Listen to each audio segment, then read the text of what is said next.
In this video, we are going to be looking at how to graph the cotangent function. Remember the formula for finding the cotangent of an angle theta is given by cosine of theta over sine of theta. And also something worth reviewing are the coordinates, as you see on the unit circle. Remember the x coordinate represents the cosine, the y coordinate represents the sine. So if I go to the graph, I'll start by graphing the asymptotes.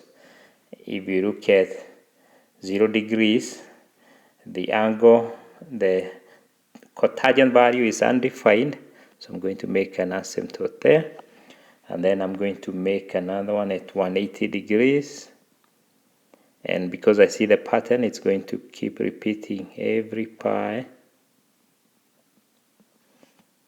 Then the next thing I'm going to do is to look at the values for the cotangent at the other angles. So at 90 degrees, I see the value is 0.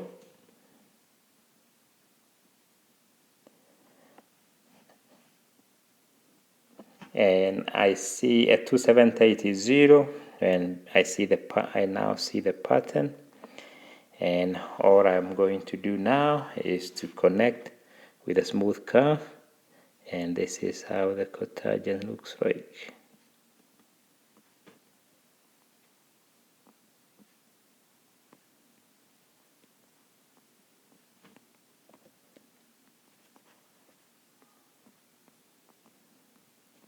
So that's how to graph the cotangent function, and you can see the period. The amplitude is none, and you can see the period, it's repeating every pi. So period is equals to 2 pi, not 2 pi, but pi. Every pi, we have the same thing.